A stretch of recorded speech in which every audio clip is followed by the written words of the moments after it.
ಕರ್ನಾಟಕದಲ್ಲಿ ಇನ್ನು 3 ದಿನವೂ ಕೂಡ ರೆಡ್ ಅಲರ್ಟ್ ಇರುತ್ತೆ. ಮೇ 22ರ ಬೆಳಗ್ಗೆವರೆಗೆ ಎಚ್ಚರಿಕೆ ನೀಡಿದ್ದ ಹವಾಮಾನ ಇಲಾಖೆ.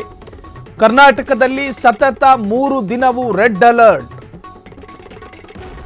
ಕರ್ನಾಟಕದಲ್ಲಿ ಇನ್ನು 3 ದಿನವೂ ರಣಭೀಕರ ಮೇಘಸ್ಫೋಟ ಆಗುತ್ತೆ ಎಚ್ಚರಿಕೆ. ಮೇ 23ರ ಬೆಳಗ್ಗೆವರೆಗೂ ಎಚ್ಚರಿಕೆ ನೀಡಿದ್ದ ಹವಾಮಾನ ಇಲಾಖೆ. ಕರ್ನಾಟಕದಲ್ಲಿ ಸತತ 3 ದಿನವೂ ರೆಡ್ ಅಲರ್ಟ್ ಘೋಷಣೆ ಮಾಡಲಾಗಿದೆ. ಇನ್ನು 3 ದಿನ ರಣಭಯಂಕರ ರಣಭೀಕರ ಮರಣ ಮೃದಂಗ ಒಂದು ರೀತಿಯ ಮಳೆಯ ಮೇ 23ರ ಬೆಳಗ್ಗೆವರೆಗೂ ಕೂಡ ಎಚ್ಚರಿಕೆ ನೀಡಿದ್ದ ಹವಾಮಾನ ಇಲಾಖೆ. ಕರ್ನಾಟಕದಲ್ಲಿ ಸತತ ನಿರಂತರ 3 ದಿನವೂ ಕೂಡ ಭಾರೀ ಮಳೆಯಾಗುವ ಸಾಧ್ಯತೆಗಳಿದ್ದಾವೆ. ರಣಭೀಕರ ಮಳೆಯಾಗುತ್ತೆ, ಹಾಗಾಗಿ ಎಚ್ಚರಿಕೆಯಿಂದ ಇರಬೇಕು. ಈಗಾಗಲೇ ಬೆಂಗಳೂರಿನಲ್ಲಿ ಮಳೆಯ ಅವಾಂತರಗಳು ಶುರುವಾಗಿದೆ. ಜಲಾವಾಂತರ, ನಿಂತಲ್ಲೇ ನೀರು ನಿಂತಿದೆ. ಒಂದು ಕಡೆ ರೋಗದ ಭಯವೂ ಕೂಡ ಜನರಿಗೆ ಕಾಡ್ತಾ ಇರುವಂತಹದ್ದು. ನಿಂತಲ್ಲೇ ನಿರಂತರವಾಗಿ ನೀರು ನಿಂತರೆ ಅಲ್ಲಿ ಸೊಳ್ಳೆಯ ಉತ್ಪತ್ತಿಗಳಾಗ್ತವೆ, ಸೊಳ್ಳೆಗಳು ಮೊಟ್ಟೆ ಇಡ್ತವೆ. ಆ ಸೊಳ್ಳೆಗಳು ಸಾಂಕ್ರಾಮಿಕ ರೋಗವನ್ನು ಹರಡುತ್ತೆ. ಇದರ ಬಗ್ಗೆ ಯಾಕೆ ಆರೋಗ್ಯ ಇಲಾಖೆ ಯೋಚನೆ ಮಾಡೋದಿಲ್ಲ? ಮಳೆ ನೀರು ಸಾಮಾನ್ಯ ನೀರಿನಂತೆ ಶುದ್ಧ ಆಗಿರೋದಿಲ್ಲ. ಆ ಮಳೆ ನೀರಿನಲ್ಲಿ ಹೆಚ್ಚು ಸೊಳ್ಳೆಗಳು ಆಕರ್ಷಿತವಾಗಿ ನಿಂತ ನೀರಲ್ಲಿ ಮೊಟ್ಟೆ ಇಡುವಂತಹ ಸಾಧ್ಯತೆಗಳಿದ್ದಾವೆ. ಅಕ್ಕಪಕ್ಕದ ಜನರಿಗೆ ಕಚ್ಚಿ ಸಾಂಕ್ರಾಮಿಕ ರೋಗವನ್ನು ಹರಡುವಂತಹ ಭೀತಿ ಎದುರಾಗುತ್ತೆ.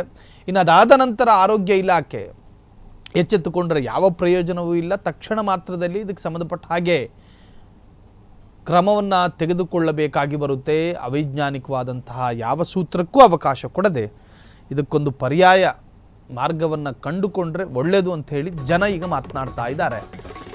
ಇವತ್ತು ಹಲವು ಜಿಲ್ಲೆಗಳಲ್ಲಿ ಭಾರೀ ಮಳೆಯಾಗುವಂತಹ ಎಚ್ಚರಿಕೆಯನ್ನು ಕೊಡಲಾಗಿದೆ. ರಣ ಮಳೆಯಾಗುತ್ತೆ. ಬಾಗಲಕೋಟೆ, ಬೆಳಗಾವಿ, ಉತ್ತರ ಕನ್ನಡ ಮತ್ತು ದಕ್ಷಿಣ ಕನ್ನಡ, ಉಡುಪಿ, ಹಾವೇರಿ, ಹಾಸನ, ಕೊಡಗು, ಶಿವಮೊಗ್ಗದಲ್ಲೂ ಕೂಡ ಭಾರೀ ಮಳೆಯ ಮುನ್ಸೂಚನೆಯನ್ನು ಕೊಡಲಾಗಿದೆ. ಉಳಿದ ಜಿಲ್ಲೆಗಳಲ್ಲೂ ಕೂಡ ಭಾರೀ ಮಳೆಯಾಗುವ ಎಚ್ಚರಿಕೆ.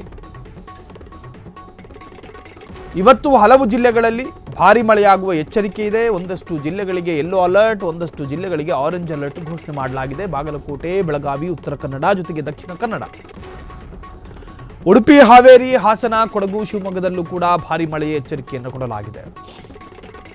ಉಳಿದ ಜಿಲ್ಲೆಗಳಲ್ಲೂ ಕೂಡ ಭಾರೀ ಮಳೆಯಾಗುವಂತಹ ಎಚ್ಚರಿಕೆ ಇದೆ. ಇವತ್ತು ಹಲವು ಜಿಲ್ಲೆಗಳಲ್ಲಿ ಭಾರೀ ಮಳೆಯಾಗುವಂತಹ ಎಚ್ಚರಿಕೆ ಇದೆ. ಕೆಲ ಪ್ರದೇಶಗಳು ಬರೀ ದಟ್ಟಾರಣ್ಯದಿಂದ ಕೂಡಿರುತ್ತೆ. ಅಲ್ಲಿ ಸಾಕಷ್ಟು ಮರಗಳಿರ್ತವೆ. ಆ ಮರಗಳು ಬೀಳುವಂತಹ ಸಾಧ್ಯತೆಗಳು ಕೂಡ ಇರುತ್ತೆ. ಆ ಭಾಗದ ಜನರನ್ನು ಕೆಲವೊಂದು ಕಡೆಗಳಲ್ಲಿ ಬಹಳಷ್ಟು ಅಪರೂಪದ ಸ್ಥಳಗಳಲ್ಲಿ ಅವರನ್ನು ಶಿಫ್ಟ್ ಮಾಡಲಾಗಿದೆ ಒಂದಷ್ಟು ಏರಿಯಾಗಳಲ್ಲಿ. ಕಾರಣ ಮಳೆ ಬರುವಂತಹ ಸಂದರ್ಭದಲ್ಲಿ ನಿಯಂತ್ರಣ ತಪ್ಪಿ ಏನಾದರೂ ಗಾಳಿ ಮಳೆ ಬಂದಾಗ ಮರ ಬೀಳೋ ಸಾಧ್ಯತೆಗಳಿದ್ದಾವೆ. ನಿನ್ನೆಯೂ ಕೂಡ ಮರ ಬಿದ್ದಂಥ ವರದಿಯನ್ನು ನಾವು ಬಿತ್ತರ ಮಾಡಿದ್ವಿ. ಸೊ ಆ ತರಹದ ಪ್ರದೇಶಗಳಲ್ಲಿ ಇರ್ತಕ್ಕಂತಹ ಜನರು ಅದಕ್ಕೆ ಸರಿಯಾದಂತಹ ಸ್ಥಳಕ್ಕೆ ನೀವು ಸ್ಥಳಾಂತರ ಆಗಬೇಕು. ಒಂದಷ್ಟು ಈ ಮಳೆಯ ಆರ್ಭಟ ಕಮ್ಮಿ ಆಗೋವರೆಗೂ ಕೂಡ. ಸೊ ಈ ದೃಶ್ಯಗಳು ಗಮನಿಸ್ತಾ ಇದ್ದೀರಿ. ಕೆಲವೊಂದು ಕಡೆಗಳಲ್ಲಿ ಬಸ್ ಒಳಗೆ ನೀರು ನುಗ್ಗಿದಂತಹ ಪರಿಸ್ಥಿತಿ. ಬಸ್ ಒಳಗೆ ಪ್ರಯಾಣಿಕರು ಕೂತಿದ್ದಾರೆ. ಅಂದರೆ ಆ ಮಟ್ಟಕ್ಕೆ ನೀರು ನಿಂತಿದೆ. ರಸ್ತೆಯಲ್ಲಿದು, ಇದು ಫುಟ್ಪಾತ್ನಲ್ಲ, ಚರಂಡಿಯಲ್ಲೂ ಅಲ್ಲ, ರಸ್ತೆ ಇದು. ಸಾರಿಗೆ ವ್ಯವಸ್ಥೆಗೆ ಸೂಕ್ತವಾಗಿದ್ದಂತಹ ರಸ್ತೆಯಲ್ಲೇ ಈ ತರಹದ ಮಳೆ ನೀರು ನಿಂತು ಇಡೀ ಸಾರಿಗೆ ವ್ಯವಸ್ಥೆಯನ್ನೇ ಅಲ್ಲೋಲ ಕಲ್ಲೋಲ ಮಾಡಿದೆ. ಹಾಗಾದರೆ ಇದರಿಂದ ಮುಕ್ತಿ ಯಾವಾಗ ಜನರಿಗೆ? ಪ್ರತಿ ಮಳೆಗಾಲದಲ್ಲೂ ಕೂಡ ಇದೇ ತರಹ ನಾವು ನೋಡ್ತೀವಿ. ಪ್ರತಿ ಮಳೆಗಾಲದಲ್ಲೂ ಕೂಡ ಇದೇ ತರಹದ ಸವಾಲುಗಳನ್ನು ಎದುರಿಸ್ತೀವಿ, ಇದೇ ತರಹದ ಜಲಕಂಟಕಗಳನ್ನು ಎದುರಿಸ್ತೀವಿ. ಇದೊಂಥರ ಸಾಂಪ್ರದಾಯಿಕವಾಗಿ ನಾವು ಅನುಭವಿಸಲೇಬೇಕಾದಂತಹ ಮೂಲಭೂತ ಹಬ್ಬಗಳ ಅನ್ನೋದು ಅರ್ಥ ಆಗ್ತಾ ಇಲ್ಲ. ಹೌದು, ಮಳೆ ಬರುತ್ತೆ, ಆ ಮಳೆಯಿಂದ ನೀವು ಅನುಭವಿಸಿ ಅನ್ನೋ ಥರ ಆಗಿದೆ.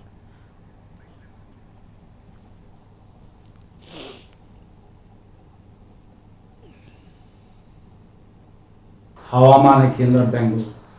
ನಾನು ಮುಂದಿನ 5 ದಿನಕ್ಕೆ ಕರ್ನಾಟಕ ರಾಜ್ಯದ ಹವಾಮಾನ ಮುನ್ಸೂಚನೆಯನ್ನು ಸಂಕ್ಷಿಪ್ತವಾಗಿ ವಿವರಿಸುತ್ತೇನೆ. ಇಂದು ಕರ್ನಾಟಕ ರಾಜ್ಯಾದ್ಯಂತ ಎಲ್ಲ ಜಿಲ್ಲೆಗಳಲ್ಲಿ ವ್ಯಾಪಕವಾಗಿ ಮಳೆಯಾಗಿದ್ದು, ದಿಢೀರನೆ ಎಲ್ಲ ಜಿಲ್ಲೆಗಳಲ್ಲಿ ಗರಿಷ್ಠ ಉಷ್ಣಾಂಶ ಇಳಿಕೆಯಾಗಿದ್ದು ಕಂಡುಬಂದಿದೆ.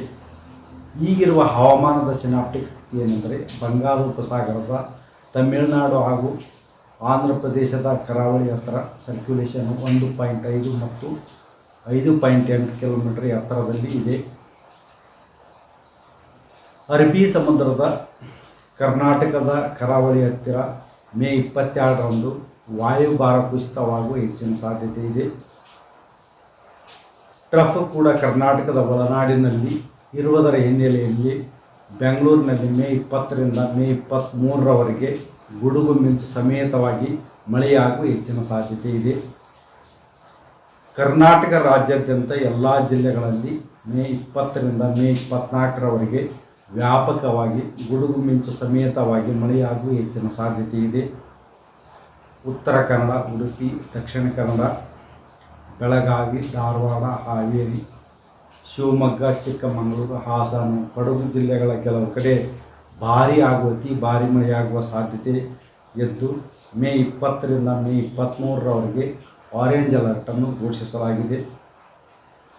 ಮಳೆಯ ಜೊತೆಗೆ ಗಾಳಿಯ ವೇಗ ಪ್ರತಿ ಗಂಟೆಗೆ 40ರಿಂದ 50 ಕಿಲೋಮೀಟರ್ ಇರುವ ಹೆಚ್ಚಿನ ಸಾಧ್ಯತೆ ಇದೆ. ಹವಾಮಾನ ಕೇಂದ್ರ ಬೆಂಗಳೂರು. ನಾನು ಮುಂದಿನ 5 ದಿನಗಳವರೆಗೆ ಕರ್ನಾಟಕ ರಾಜ್ಯದ ಹವಾಮಾನ ಮುನ್ಸೂಚನೆಯನ್ನು ಸಂಕ್ಷಿಪ್ತವಾಗಿ ವಿವರಿಸುತ್ತೇನೆ ಎಂದು ಕರ್ನಾಟಕ ಕ್ಷಣ ಕ್ಷಣದ ಸುದ್ದಿಗಳಿಗಾಗಿ ಫ್ರೀಡಂ ಟಿವಿ ಸಬ್ಸ್ಕ್ರೈಬ್ ಮಾಡಿ, ಲೈಕ್ ಮಾಡಿ ಹಾಗೂ ಫಾಲೋ ಮಾಡಿ. ಹೊಸ ಸುದ್ದಿಗಳ ನೋಟಿಫಿಕೇಶನ್ಗಾಗಿ ಬೆಲ್ ಐಕಾನ್ ಮೇಲೆ ಕ್ಲಿಕ್ ಮಾಡಿ.